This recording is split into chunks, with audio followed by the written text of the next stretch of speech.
A Bíblia, com certeza, é a palavra de Deus.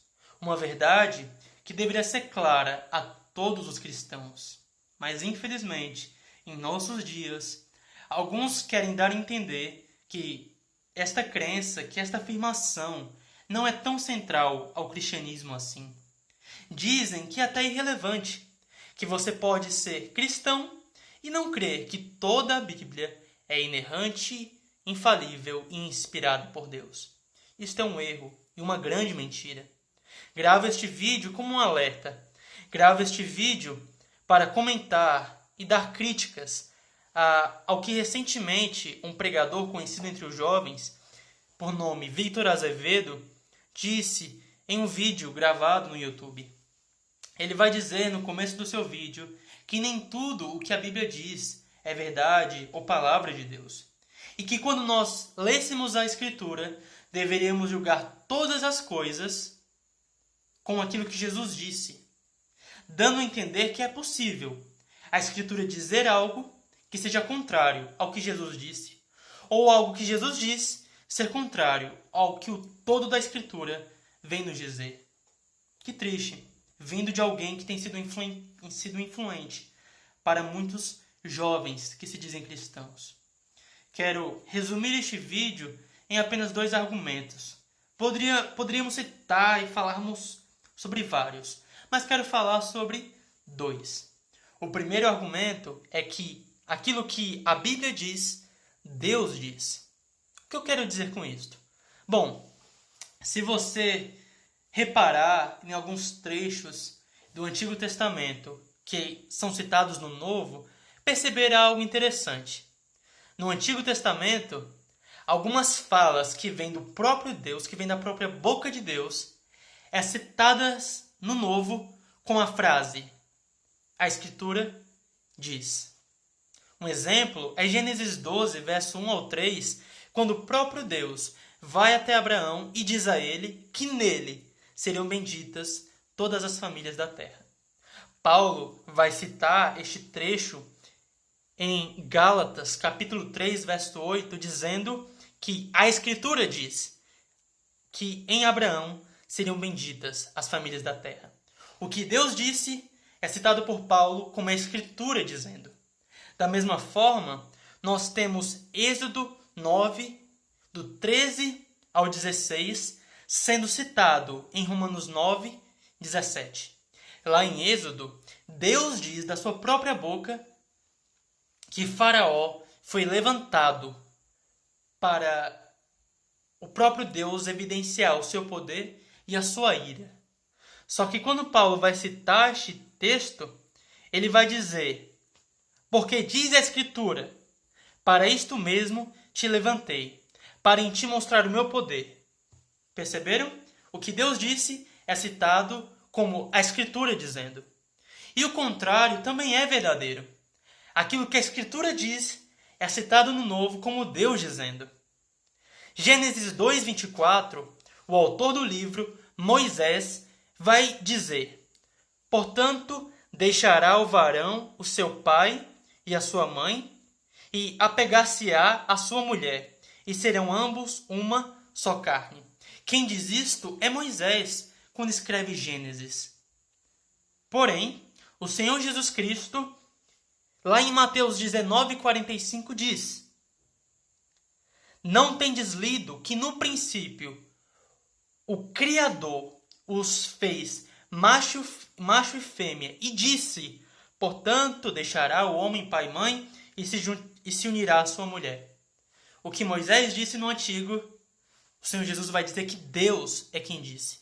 O Criador cria macho e fêmea, e ele que diz que os dois seriam uma só carne.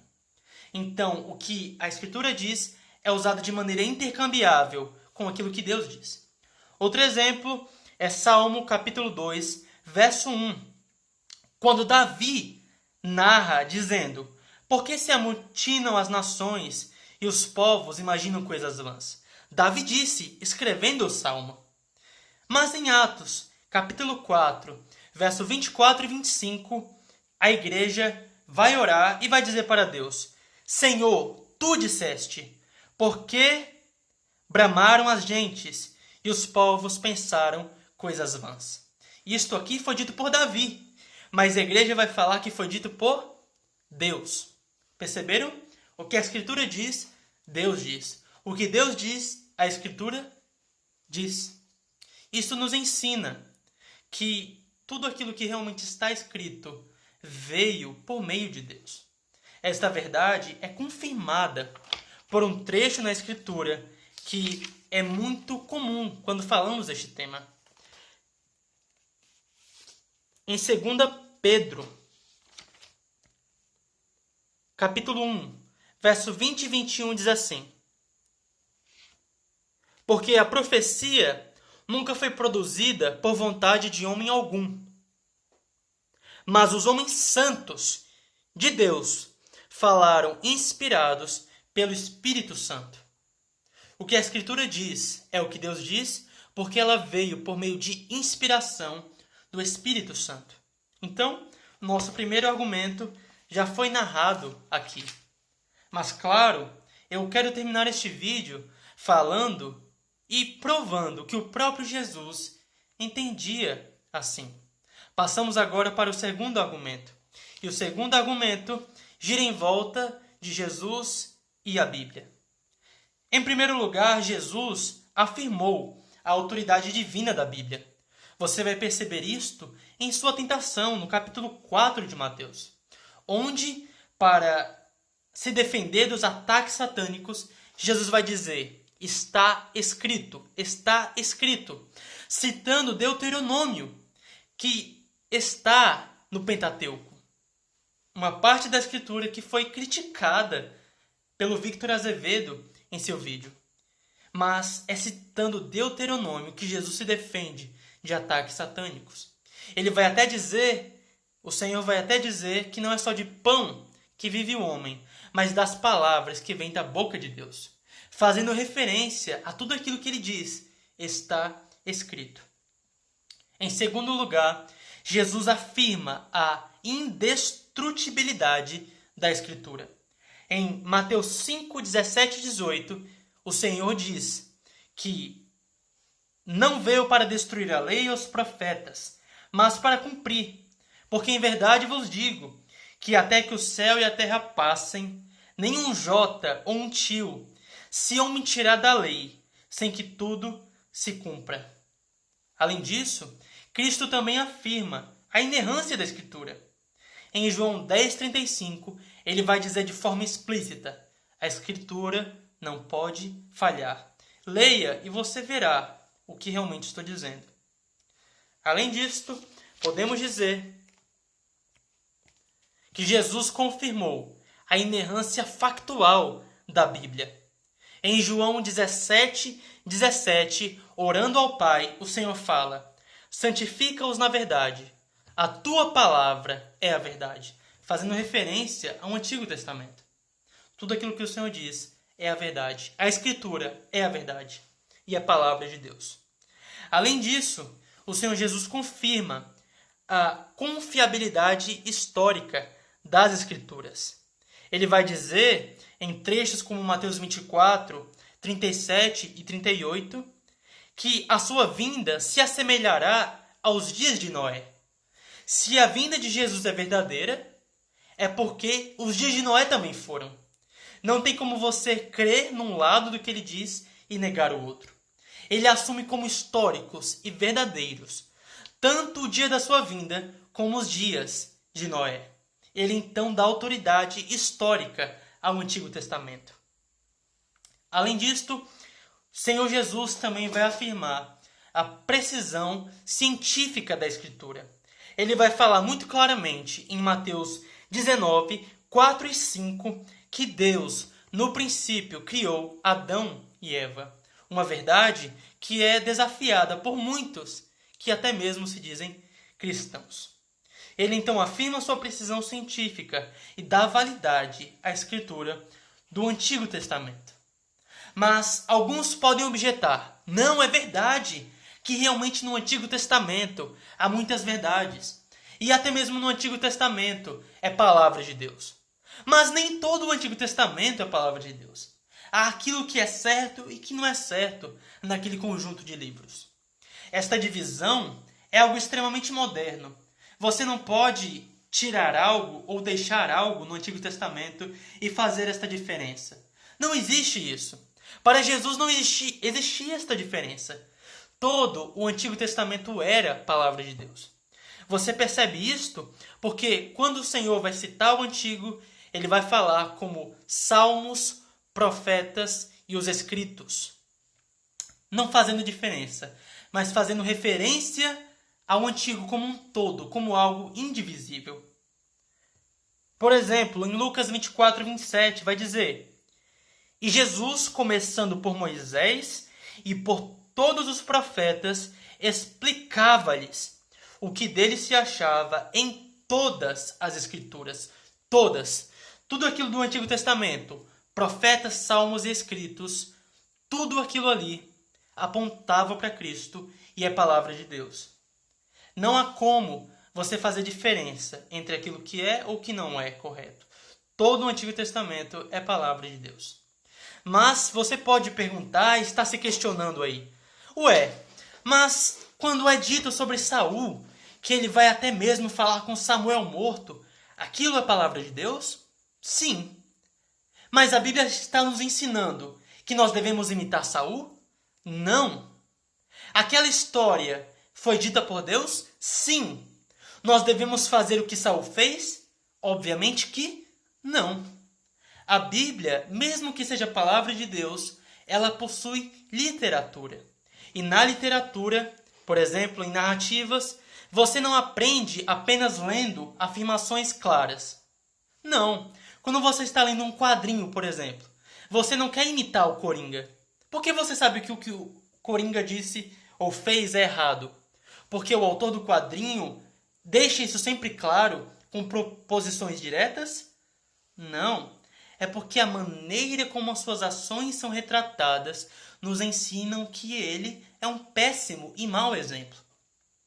Quando a Escritura vai nos dizer a história de Saul, não é porque ela quer que nós imitemos, ao contrário. Você percebe que há um contraste entre Saul e Davi, e que aquilo que Saul fez em querer ou desejar falar com Samuel morto é pecado, é errado. Até mesmo no fim de muitos textos falando sobre Saul e sobre outros reis vai dizer: e fez o que era mal diante dos olhos do Senhor. Não é porque a Escritura narra pecados que nós devemos imitar estes pecados. Ao contrário, ela narra estes pecados como um alerta, como um ensino, como um exemplo negativo que nós não devemos seguir. Vitor Azevedo e outros pregadores dizem ou querem dar a entender que por o Antigo Testamento narrar pecados, que o Antigo Testamento pode estar querendo que nós imitemos estes pecados. É, na verdade, o contrário. Mas você deve entender que a Bíblia é uma narrativa também. E assim, saber interpretar quando ela quer que você faça aquilo ou quando ela narra para que você faça justamente o contrário. A Bíblia é a palavra de Deus em tudo, mesmo quando narra pecados. Narra como um exemplo negativo. E todo o Antigo Testamento é uma unidade só. Mas não pense que apenas o Antigo Testamento tem autoridade divina. O Novo Testamento também. Percebemos isto quando o Senhor Jesus, lá no Evangelho de João, em João 14, 26 e também em João 16, 13, vai dizer para os apóstolos que o Espírito Santo levaria eles a toda a verdade e que os lembraria de tudo aquilo que Jesus disse e fez. Nós geralmente interpretamos estas palavras como se referindo a nós, mas não é, se refere aos apóstolos. Perceba, não tem como nós nos lembrarmos de tudo aquilo que Jesus fez ou disse. Uma vez que João vai nos dizer que muitas coisas Cristo fez que não foram registradas. Porque se fossem registradas, não caberiam os livros de toda a terra. Então, quem lembraria de tudo aquilo que Jesus fez e disse eram aqueles que estavam com Jesus, os apóstolos, que por sua vez redigiram as escrituras do Novo Testamento. Logo, quando Jesus fala que o Espírito Santo levaria a toda a verdade, é fazendo referência aos apóstolos, aqueles que redigiram o Novo Testamento. Eles chegaram a toda a verdade e eles passaram a verdade em nome de Jesus. Não tem como você colocar em contraste o que Jesus diz e o que Paulo diz, por exemplo. Vitor Azevedo vai dizer no seu vídeo que você pode resolver o problema da predestinação e do livre-arbítrio simplesmente comparando Jesus com Paulo e mostrando que Paulo está errado. Meus amigos, como você faz isso? Paulo vai dizer em 1 Coríntios 14:37 o seguinte: as coisas que vos escrevo são mandamentos do Senhor. O que Paulo diz veio de Jesus. Percebe-se isso pelo nome que qualifica estes homens: apóstolos. O que é um apóstolo? Já se perguntou o que é um apóstolo? Apóstolo é um enviado. Um enviado com autoridade para falar tudo aquilo que o seu enviador lhe deu para falar. As palavras de um enviado é, em última instância, as palavras daquele que o enviou. O que os apóstolos disseram, por serem apóstolos, claramente nos ensina que o que eles falaram é o que Jesus falou, o que Jesus ensinou a eles. Não tem como você colocar em oposição aquilo que Jesus diz com aquilo que Paulo, Pedro e João disseram. 1 João 4,6 vai nos dizer que aqueles que negam o que os apóstolos dizem não vieram de Deus. E todos aqueles que recebem a palavra dos apóstolos vieram de Deus. Eis um exemplo. Você vê alguém contrariando o que um apóstolo diz? Tenha cuidado. João vai nos dizer que tal pessoa não veio de Deus. Mas, ainda para defender que o Novo Testamento também é palavra de Deus e Escritura, assim como o Antigo, nós vamos ver uma relação orgânica entre o Novo Testamento. Você vai ver Paulo, por exemplo, citando o Evangelho de Lucas. Em 1 Timóteo 5,18, Paulo, para defender o sustento dos presbíteros, ele vai citar 2 trechos da Escritura. Ele vai dizer muito claro que a Escritura ensina. E assim, há 2 textos. O primeiro é que não deveria se cobrir a boca do boi enquanto ele estava comendo, ou seja, enquanto ele estava trabalhando. Este ensino veio lá da Torá, do Pentateuco. Mas Paulo termina dizendo, porque o trabalhador é digno do seu salário. E ele vai dizer que a Escritura ensina isto. Mas esta frase, o trabalhador é digno do seu salário, não está no Antigo Testamento. Está, sabe aonde? No Evangelho de Lucas. Paulo diz então que aquilo que o Deuteronômio fala, aliás, que aquilo que a Torá fala, que o Pentateuco fala, é tão palavra de Deus quanto aquilo que Lucas diz. O Novo Testamento colocado, equiparado, em peso, em grau, em altura de igualdade com o Antigo Testamento. Antigo e Novo, inspirados, palavra de Deus. Você vê Pedro citando as cartas de Paulo em 2 Pedro 3, 15 e 16 e dizendo que aquilo que Paulo fala é Escritura, inspirado, obviamente, palavra de Deus. Assim, por estes motivos, e eu poderia citar outros, a Igreja tem sustentado que Antigo e Novo Testamentos vieram de Deus, vieram da parte de Deus e devem ser obedecidos. Fuja de pregadores que negam tais verdades. E creia sempre que a Escritura é inspirada e útil e infalível, inerrante, essencial para o cristianismo. Que Deus abençoe a todos.